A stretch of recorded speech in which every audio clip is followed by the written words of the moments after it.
All welcome back to my channel. మా ఈరోజు ఏంటి స్పెషల్? రొయ్యల ఫ్రై అండి. ఇదండి రొయ్యలు ఆల్రెడీ మేము ఉడకబెట్టుకున్నాను. మార్నింగే కొంచెం ఉప్పును పసుపు వేసుకొని ఉడకబెట్టుకున్నాను. అండ్ మెంతం కూర, ఆనియన్, పచ్చిమిర్చి, కరివేపాకు అంతే. సో ఇప్పుడు ప్రాసెస్ అయితే స్టార్ట్ చేసుకున్నాము. రొయ్యల ఇగురు అనమాట ఇది. సో కొంచెం ఆయిల్ అండి.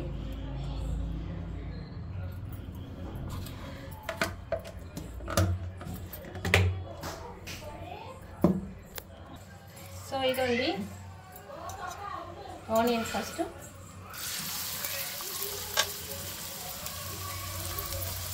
సో ఆనియన్, పచ్చిమిర్చి, కరివేపాకు 3 కలిపి అయితే వేసేసుకుంటున్నాం ఒకే దాంట్లో. చిన్న చిన్నగా కట్ చేసుకుని దాంట్లో ఆనియన్ ఎక్కువ ఉండాలన్నమాట, ఎందుకంటే రొయ్యలు ఇగురు కాబట్టి ఆనియన్ అనేది కొంచెం ఎక్కువ ఉండాలి. కర్రీకి అయితే తక్కువ వేసుకునే వాళ్ళని. సో ఇదండి ఇగురు కాదండి, ఫ్రై ఇది. మా అమ్మాయికి పొద్దున ఇగురు అని చెప్పాను నేను, కానీ ఫ్రై ఇది. ఎందుకంటే ఆల్రెడీ చికెన్ వండాను మార్నింగ్, అది కర్రీ వండాను. ఇది ఏంటంటే జస్ట్ ఫ్రై చేసేస్తాను అంతే. సో కొంచెం సాల్ట్ అండి, పసుపు అండి, కదా పసుపు, అల్లం వెల్లిగడ్డ పేస్ట్ కొంచెం. పొద్దున బాగుంది ఫ్రెష్గా. కొంచెం అల్లం వెల్లిగడ్డ లేదండి, నూరుకోవాలండి. సో ఇదండి ఆనియన్స్ అయితే ఎగితాయి అనమాట. ఇప్పుడైతే ఇందులో ప్రాన్స్ వేసుకుంటాము. అక్కడ సాల్ట్ వేసుకొని ఇది ఆల్రెడీ సాల్ట్ను పసుపు వేసి ఉడకబెట్టాను కదా, వేయగారు. సాల్ట్ వేసారా? వేయలేదు. రొయ్యలలో వేసా. రొయ్యలలో కొంచెం నూనె, ఉప్పు, పసుపు వేసి ఉడకబెట్టాను. సో ఇదండి కొంచెం సాల్ట్ ఆల్రెడీ ముందు వేసుకున్నాను. ముందు ఆల్రెడీ రొయ్యలు ఉడకబెట్టాను కాబట్టి కొంచెం వేస్తున్నాను, ఎక్కువ వేయట్లేదు. ఇది సాల్ట్ వేసినా కూడా కొంచెం తడితడిగా ఉంటుంది రొయ్యలు.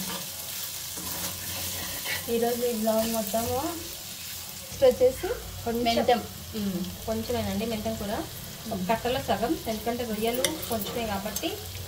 ఇది మెంతం కూడా చిన్నది కాబట్టి చేదు వస్తుంది బాగా. చిన్న మెంతమే వాడతామండి, పెద్దది వాడమన్నమాట. అందుకే చిన్న మెంతం వేసాను. సో ఇప్పుడు ఇందులో కారం అండ్ మిగిలిన స్పైసెస్ అయితే వేసుకుంటాం. ఏమేమి వేస్తామని మా అత్త చెప్తుంది. చెప్పత్తా, వేసేటప్పుడు చెప్తాను. చెప్పు మరి. చెప్పు. కారం 2 టేబుల్ స్పూన్ కారం. 1 స్పూన్నరనే తల్లి, స్పూన్నర ఇదిగోండి. కొంచెం ధనియాల పొడి వేసుకుంటాము. ధనియాల పొడి 1 స్పూను.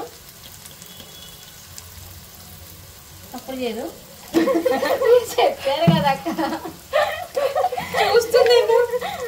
ధనియాల పొడి, కొంచెం కొబ్బరి పొడి, పిచ్చి పిచ్చి నడుస్తాను అప్పుడు ఏం చేస్తాను.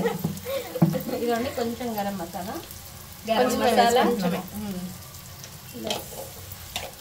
అయిపోయింది. ఆల్రెడీ ఇవి ఉడకబెట్టాం కాబట్టి తొందరగానే అయిపోతుంది, ఎక్కువ టైం పట్టదు. సో ఇది కలిపేసుకొని కొంచెం ఎంతో ఒక 2 minutes సరిపోద్దామా? అయిపోతుంది. చూడండి మొత్తం కలిపేసుకొని ఒక 2 minutes. 2 minutes అంతే.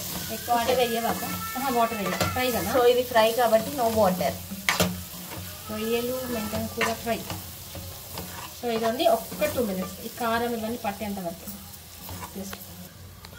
సో ఇదండి సో రొయ్యల ఇగురు అయితే అయిపోయింది. రొయ్యల ఫ్రై అయితే అయిపోయిందండి. ఇందులో కొంచెం ఏమైందా అయిపోయిందండి. ఇందులో కొంచెం కొత్తిమీర వేసుకుందాం, అయిపోతుంది. Just 5 minutes. ఎంత వచ్చింది టైము? 4 minutes. 5 minutes అయిపోతుంది అంతే. ఆల్రెడీ మేము ఉడకబెట్టి పెట్టుకున్నాం కాబట్టి ఎక్కువ టైం పట్టాలి. సో ఇదండి ఇలా ఉందన్నమాట ఫ్రై అయితే.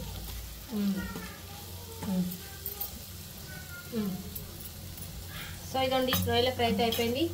మాకు సండే స్పెషల్ వచ్చేసి ఈవినింగ్ మెనూ వచ్చేసి రొయ్యల ఫ్రై, మార్నింగ్ వచ్చేసి చికెన్. సో కంప్లీట్ మెనూ అయితే వడలు, చికెన్, రైస్ అండ్ రొయ్యలు అనమాట. అంటే మా టిఫిన్ మాత్రం నైట్కి రొయ్యలను దోశ.